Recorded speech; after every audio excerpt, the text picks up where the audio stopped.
بسم اللہ الرحمن الرحیم۔ ہمارے آج کے سبق کا عنوان ہے ایک شام ماضی کے محرابوں میں، جس کے مصنف ابن انشا ہیں۔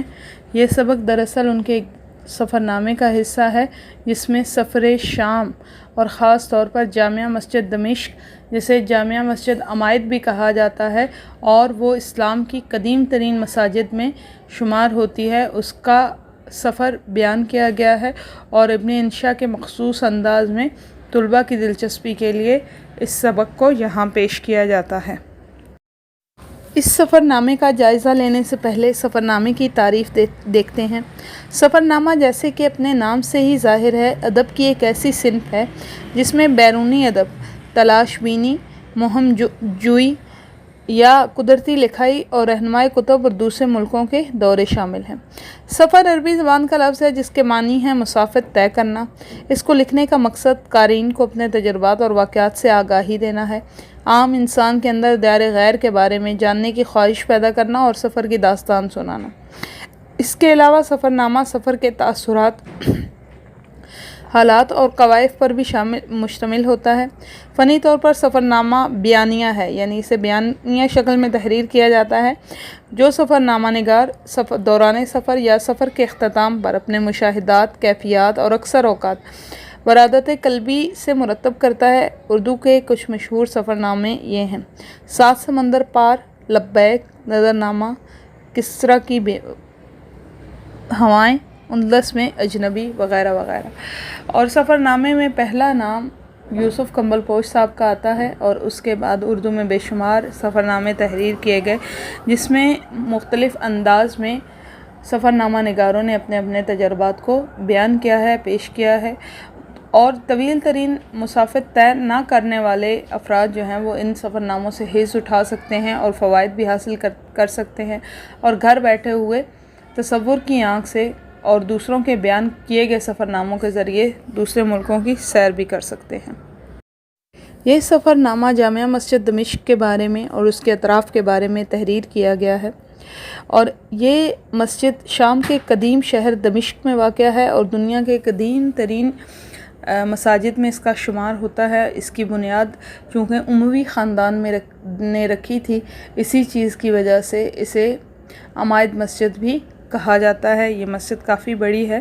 آئیے اس مسجد اور اس سے جڑی گئی شخصیات کا جائزہ لیتے ہیں۔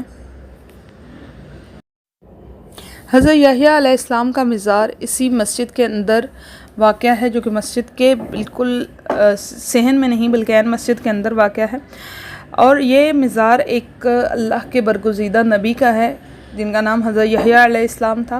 حضرت یحییٰ علیہ السلام کا یہ مزار سبز رنگ کے گنبد سے سجا ہوا ہے اور اس کے ارد گرد سنگ مرمر کی جالیاں لگی ہوئی ہیں، اور اس کے چاروں طرف ہر وقت کچھ نہ کچھ لوگ موجود رہتے ہیں۔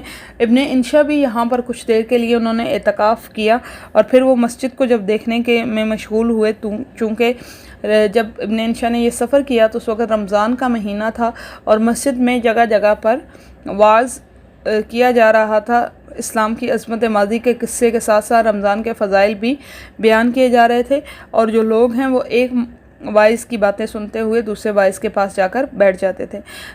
صاحب مزار کی شخصیت کا جائزہ لیتے ہیں۔ یہ مزار جس کے بارے میں بتایا گیا ہے کہ اس کے اوپر سبز رنگ کا گنبد ہے، یہ حضرت یحییٰ علیہ السلام کا مزار ہے۔ یحییٰ کی معنی ہے زندہ ہونا یا زندہ ہوگا۔ اللہ تعالیٰ نے ان کا نام ہی یحییٰ رکھا کیونکہ اللہ تعالیٰ نے ان کو ایمان کے ساتھ زندہ رکھا اور وہ کلمہ حق کہنے کی پاداش میں قتل کیے گئے اور اللہ کے وعدے کے مطابق ہمیشہ کے لیے زندہ ہو گئے۔ یحییٰ علیہ السلام خدا کے برگزیدہ پیغمبروں میں تھے۔ آپ کا مزار جامع مسجد کے اندر واقع ہے۔ اسی مسجد کے باہر جب آئیں تو مشرقی مینارہ نظر آتا ہے۔ اس مشرقی مینارے کے بارے میں ابن انشا نے اپنے سفر نامے میں بھی لکھا ہے، اور اس کے بارے میں ایک روایت بھی ہے کہ اس مشرقی مینارے پر قیامت کے قریب حضرت عیسیٰ علیہ السلام کا نزول ہوگا۔ حضرت عیسیٰ علیہ السلام ایک قرآنی نبی ہیں۔ مسلمان ان کو اللہ کا برگزیدہ نبی مانتے ہیں، اور وہ مخلوق خدا کی ہدایت اور رہبری کے لیے مبعوث کیے گئے، ایک مدت تک زمین پر رہے اور پھر زندہ آسمان پر اٹھا لیے گئے۔ قرب قیامت آپ پھر نزول فرمائیں گے اور شریعت محمدیہ صلی اللہ علیہ وآلہ وسلم پر عامل ہوں گے، ایک مدت تک قیام کریں گے اور پھر وصال فرما کر مدینہ منورہ میں مدفون ہو جائیں گے۔ اور آپ کے بارے میں، آپ کا اس مسجد سے یہی تعلق ہے کہ آپ کے بارے میں ایک روایت کی گئی ہے کہ آپ کا نزول اس مسجد میں کے مشرقی مینارے پر قرب قیامت میں ہوگا۔ ابن انشا جب مسجد سے باہر نکلے تو برآمدے میں لمبی قطاروں کے ساتھ انہیں طلباء کے کمرے نظر آئے اور ساتھ ہی امام غزالی کا مکتب بھی تھا۔ ابن انشا اپنے گائیڈ جس کا نام سلیمان تھا اور اس کی لمبی ناک ہونے کی وجہ سے ابن انشا نے اپنی پرمزاح طبیعت کے باعث اس کا نام میاں ہدہد رکھ چھوڑا تھا۔ اس سے امام غزالی کے مکتب کا نشان پوچھنا چاہا، لیکن انہیں بعد میں اس بات کا خیال آیا کہ وہ تاریخ پڑھا ہوا انسان کہاں ہوگا، اس کا کام تو صرف مسافروں کو بس اڈے سے گھیر گھار کر لانا اور انہیں اس مسجد کی سیر کروانا تھا۔ خیر، امام غزالی کے مکتب کے بارے میں ابن انشا نے سفر نامے میں تو کچھ نہیں لکھا، لیکن چونکہ امام غزالی کا تعلق جامعہ مسجد دمشق کے ساتھ تھا اور یہ مکتب بھی بہت اہمیت کا حامل ہے، تو آئیے ہم ذرا اس مکتب کے بارے میں کچھ معلومات لیتے ہیں۔ ابو حامد غزالی اسلام کے مشہور مفکر اور متکلم تھے۔ جامعہ اموی کے غربی مینار پر چڑھ کر دروازہ بند کر لیتے اور تمام دن مراقبہ اور ذکر و شغل کیا کرتے تھے۔ متصل 2 برس تک آپ نے دمشق میں قیام کیا، اگرچہ زیادہ اوقات تو آپ مجاہدے اور مراقبے کی شکل میں ہی گزارتے تھے، تاہم علمی اشغال کو بھی آپ نے کبھی ترک نہیں کیا۔ جامعہ مسجد دمشق میں جو مسجد تھی وہ دراصل ایک یونیورسٹی کی طرح ہی تھی، اور اس کے غربی جانب جو زاویہ تھا وہاں بیٹھ کر آپ درس دیا کرتے تھے، اور آپ کے درس میں کئی افراد اور کئی طلباء جو ہیں وہ آپ کا درس سننے کے لیے وہاں پر آیا کرتے تھے۔ ابن انشا نے بھی اسی مکتب کی طرف ہی اشارہ اس سفر نامے میں کیا ہے۔ ایک دوسرے کمرے میں ابن انشا نے دیکھا تو وہاں سلطان صلاح الدین ایوبی کی قبر کا قبہ انہیں نظر آیا، اور وہ آپ جب وہاں پر گئے تو وہاں ایک نوجوان بیٹھ کر قرآن کریم کی تلاوت کر رہا تھا۔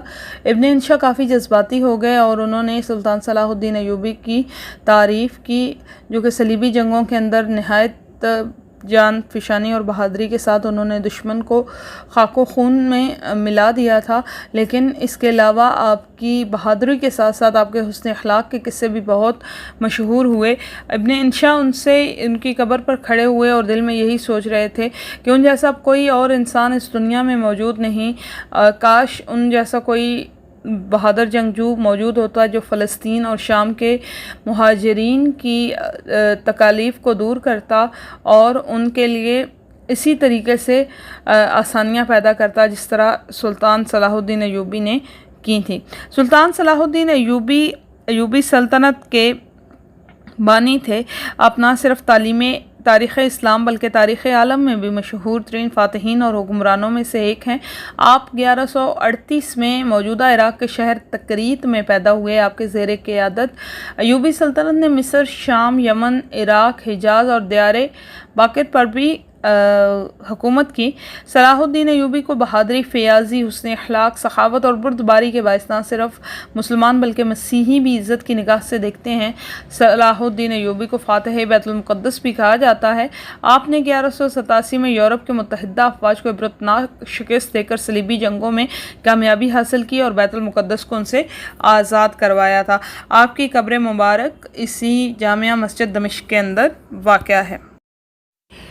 جیسے ہی اس سفر نامے کا آغاز ہوتا ہے، ابن انشا کو شیخ سعدی کی آواز وہیں پہ سنائی دیتی ہے۔ شیخ سعدی آج سے کئی صدیاں پہلے اس جامعہ مسجد کا سفر کر چکے ہیں اور اس کو انہوں نے اپنی کئی حکایات میں بیان بھی کیا ہے۔ آپ تعلیم کی غرض سے وہاں پر گئے اور شیخ سعدی جو ہیں ان کی زندگی کے حالات کا ذرا جائزہ لیتے ہیں۔ شیخ سعدی تقریباً آج سے 800 برس پہلے ایران کے شہر شیراز میں پیدا ہوئے۔ آپ ایک بہت بڑے معلم مانے جاتے ہیں۔ اپنی جوانی میں سعدی نے غریبی اور سخت مشکلات کا سامنا کیا اور بہتر تعلیم کے لیے آپ نے اپنے آبائی شہر کو خیر آباد کہا اور بغداد تشریف لے گئے۔ آپ نے المدرسہ نظامیہ میں داخلہ لیا۔ یہاں آپ نے اسلامی سائنس، قانون، حکمت، تاریخ، عربی ادب اور اسلامی الہیات کی تعلیم حاصل کی۔ شیخ سعدی شیرازی نے جامعہ نظامیہ سے فارغ التحصیل ہونے کے بعد کئی ملکوں کی سیاحت کی، جن میں شام، مصر، عراق اور انطولیہ شامل ہیں۔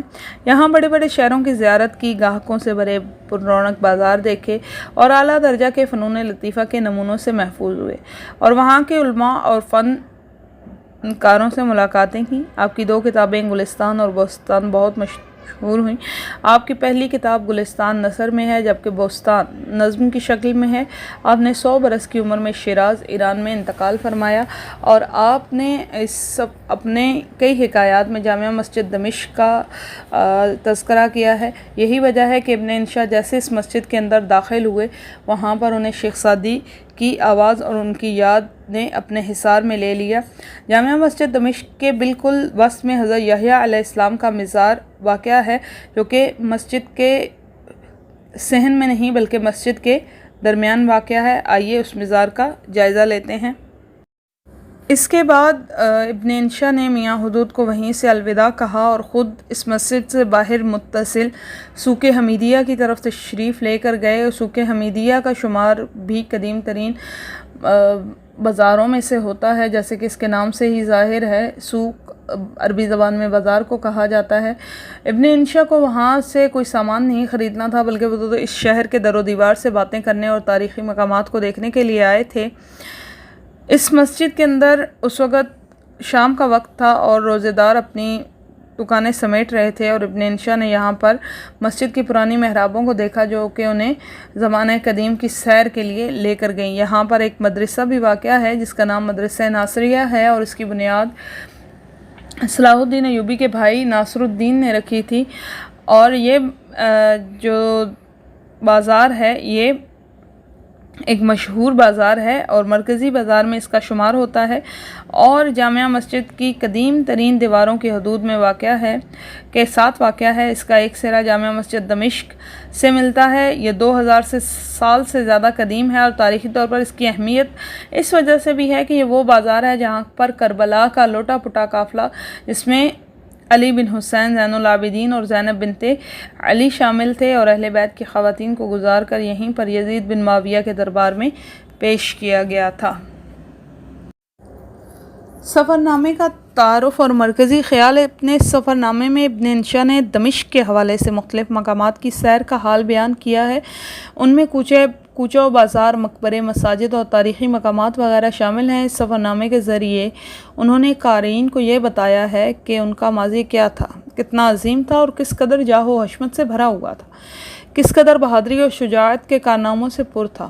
انہوں نے اس طرف بھی نشاندہی کی ہے کہ اس وقت میں اور اب میں کتنا فرق ہو گیا ہے، اور مسلمان کس قدر پستی کا شکار ہو گئے ہیں۔